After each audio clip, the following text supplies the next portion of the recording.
After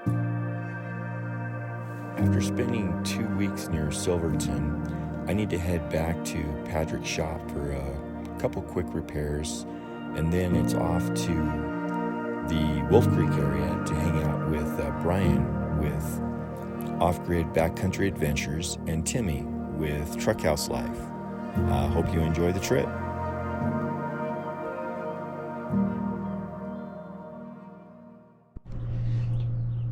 So getting ready to head to Patrick's shop this morning, and this is going to be the first time I got my new bike mount. The bike before was bouncing around too much and actually messed up one of my cabinets. So show you what I ended up doing. So this is my steel lockbox, and did a fork mount attached directly to that, and then allows the bike to sit back here with the bungee cords that hold all my gear inside here. And if I can pull back far enough, you can kind of see how that's going to work, and hopefully that locks everything in and keeps it secure, and we won't have a yard sale here in the back next time. Alright, we're heading out. Hey guys, how's it going? So as you know, a week ago we were here at Patrick's Elevated Overland, and I'm back. Not because of anything that Patrick had done, but again, he had opened his shop to me to let me work on my rig. One of the things I did is I replaced the IFS steering box. Mine had a bad sector shaft in it, so every time I would hit a bump it would kind of move around on me, and it just wasn't good. It was also leaking very badly. So he has a lot of Toyotas here. And when I mean a lot of Toyotas, I mean a lot of Toyotas, all different makes and models. A lot of these are his personal collection, some of his rock crawlers and stuff, and then a bunch of excess parts spread out throughout. Organized chaos. I was able to pull a box off of one of those Toyotas, but of course, when you do something like that, you never know what you're getting, right? So what I had to do, putting that in, is take a gamble. What happened when I got back to Patrick's is I had, well, let me show you.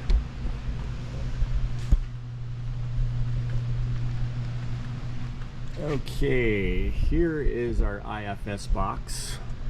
This guy right in here, and this thing was leaking like a sieve. I had fluid all over this thing, and what it ended up being, let's see if I can get in here closer for you. There we go. What it ended up being is there is a seal right in here, and it was leaking all the way down here, and as you can see now, it is dry. So I had to replace that. This is an easy process, so if anybody is having that issue, there are two pieces here. You take a driver, you take this very thin flange nut off, and then there are some pins here, and you use a punch and you pop and turn that off. That comes off here, and once you do that, this is a bearing retainer, and the seal is inside the bearing retainer. So pull out the old one, put the new one, grease it up, put it all back together again, voila, no more leak. So hopefully that resolves the issue. It will take some time to make sure that that seal was a good seal. You never know. Even a small tear would eventually cause another leak in it. So we took care of that. And while I was at it, one of the other issues I had when I got back to Patrick's was I had been in here for 2 days. When I got here, it was very cloudy and dark outside. When I left, so this is going to be almost 4 days, when I left, it was rain, heavy cloud, and by the time I got back to Patrick's, I had zero power in the coach batteries. So that basically that told me that I have 3 days of power without any sun whatsoever. I do plan on spending a lot of time up here in the winter, so I got something to hopefully fix that. So we'll take a look at that next, and that's going to be inside. So hopefully this shows what it is. I was hoping that would open that up, but it's not. Get a flashlight. Okay, so this guy back here, this little blue box, is a 18 amp 12 volt DC to DC charger. As you can see, I like Victron products, so that is a Victron, and that is, well, let's go back outside since it's going to be a lot easier for you to see. So with that, what that's going to do is when I'm driving, that is going to create a charge from the alternator. That charge is going to go to that battery, and it has all kinds of safety features and protection features and stuff like that, so it's not supposed to kill your battery. One of the things they also provide on there is a jumper wire, and that jumper wire, if you keep the jumper wire in, that uses all of their own features for the protection, but it also allows you to put your own switch in, so you don't have to run it all the time. You don't have to depend on their safety features. You kind of create your own safety feature. So what I've done is I've taken that and run it into my switch box. So as you can see, I have a solid state relays with fuses on all of these, and by running it to this under the hood and into the coach right here, so when I'm driving down the road and say I know that my batteries are down and I need to charge something, I can hit that switch and it'll charge during that time. When I'm satisfied that I don't need to do it anymore, I can turn that switch and everything turns itself off. If I had inadvertently forgot to turn that switch off, again, it would go back to its own protection features. This is just an extra safety measure to do that. Yeah, that pretty much sets up what we're doing at Patrick's today, but I will be back probably at the beginning of the year, as I also have dealt with another possible safety feature. It has been widely stated by others who have done rigs similar to this one that there is the potential of using a semi-float rear axle like the Toyota, the one I have, that it is only held in by a bearing. So if that bearing were to wear and you did not know it had worn out, in theory, the whole axle shaft could come out to one side, really creating an issue, especially with a fiberglass camper and as tall as this one is. Excuse me. So what I've done is I went ahead and placed an order with Front Range Off-Road, and what they supply is a full float conversion. So what that's going to do is that's going to kind of encapsulate the axle inside, so that even if it were to fail, everything would still be retained inside. So yeah, it's going to clunk, it could destroy some things, but that axle is going to stay put and not come off, not have issues. And it will also give me disc brakes in the rear, so that will give me disc in the front, disc in the rear. It will give me more braking surface, which is always a good thing with one of these. That's going to be in the future, and I will probably do a full build thread on that here at his shop, just to kind of show you, if you're thinking about doing that, what it incorporates, what it does, how it works. And yeah, so look forward to that. Hopefully we see you on the road without any leaks, with enough power, and hopefully that lasts as long as I need it to before I can convert it to the front range. Here comes Brian.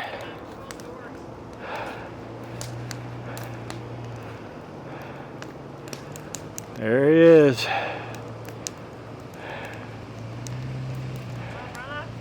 What's going on, dude?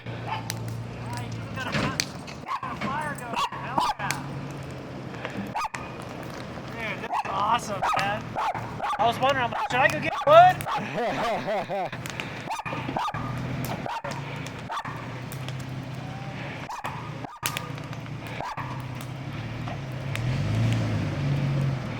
So the lake's right there? Yep.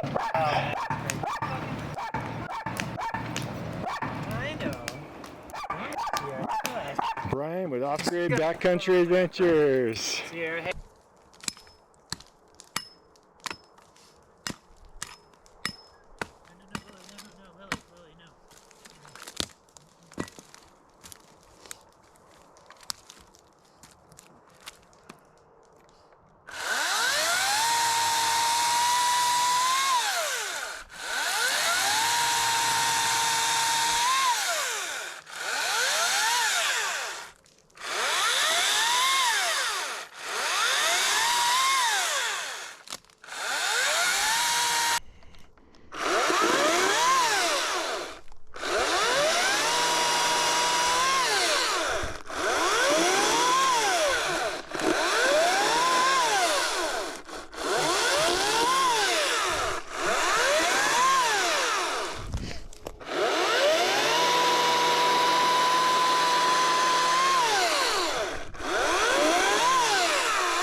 Missed that one.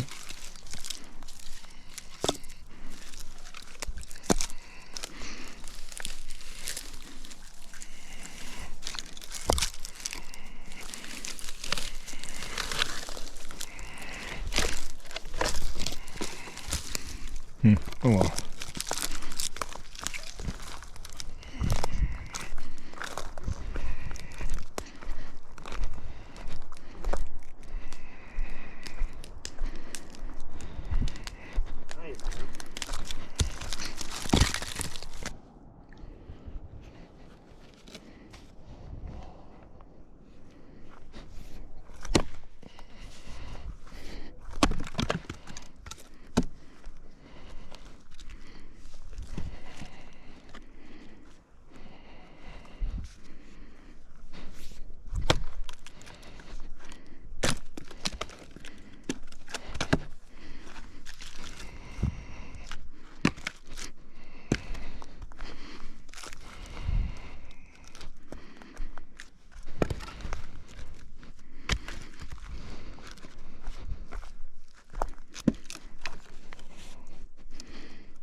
Well, that's a wrap for the first day.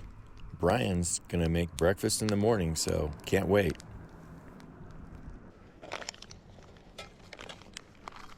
Oh, this looks good, man. Like this, how can you? And then I can get you this footage. Right on. So, all right, cool. Let's see. Did you want to? So you just put oil in there to get it to Not really. You just kind of just straight on there, yeah, huh? you put it's just crispy. And so here, let me. So once it's like that, Yeah, and then I just put it right down the middle, like this, and then I'll fold it over. Whoops. and that's when it sticks. Oh, Lily will get that. Yeah. And then do you want some avocado? Yeah, please. Brian cooking it up, man. Oh, dude. And then, do you want some? Oh yeah. Oh, okay. If you put your thumb over the top. Gotcha. Of it, it'll kind of stay, and then I'll. Oh yeah, you can already start to feel it. Yeah, so it firms up. Feel it grab in. You gotta make sure it Look gets at hot that. enough. Right. Otherwise, it won't. It'll just be pliable. But then it gets to the point to where it gets crispy, and there's a fine line between getting it too crispy. Right, because yeah, then it'll just break apart. Yeah. So. You'll be having chips. Yeah. I got another one coming your way. Which actually isn't a bad idea. Yeah. So I'll have another one ready for you here in a sec. Ah, sweet, man. Yes, looks good.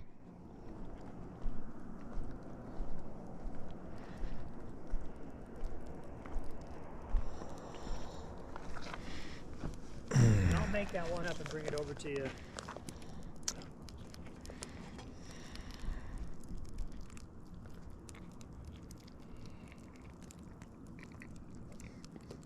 Mmm.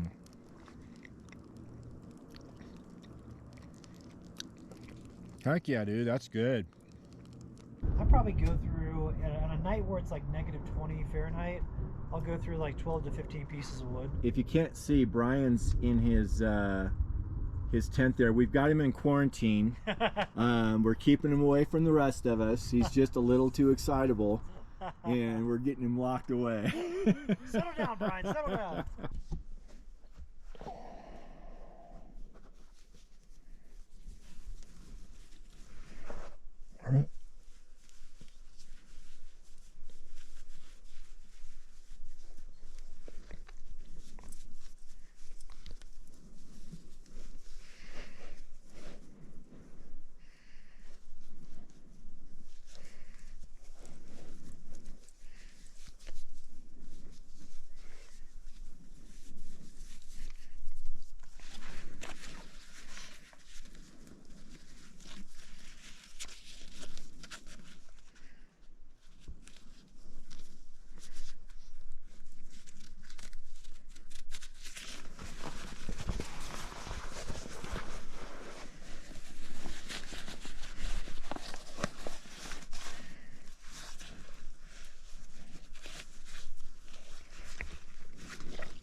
All right.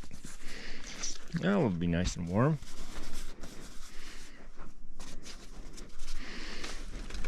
Get my warmth and coffee. Okay, come on.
Oh yeah, got a little sloppy on that one, but that's gonna make a nice breakfast. Got all my table up here kind of, and just did this magnet up here, which is kind of nice, especially when you're cooking greasy things. because these will hang and drip back onto this instead of sitting up here, which is where I had them before, which is kind of a mess. Here comes Timmy and Truck House.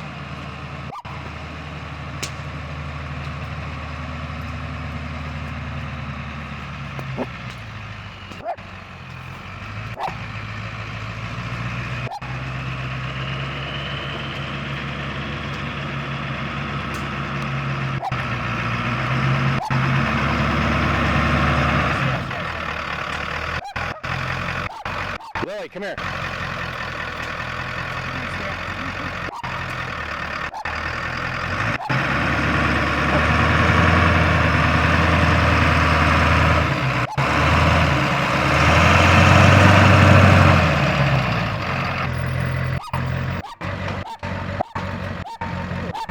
Lily, come here. Good girl.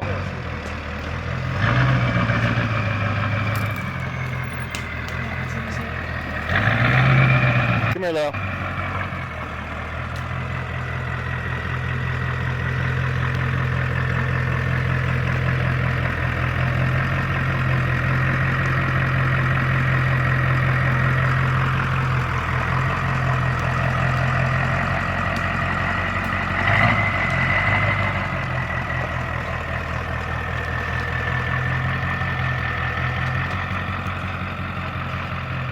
Know who that is.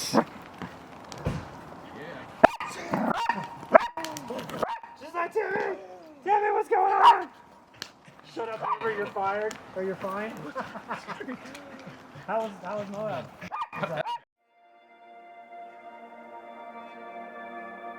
Check in next time when we hang out with Timmy with Truck House Life. Go hit the high country, do some trails, and hit some cool fishing spots. See ya.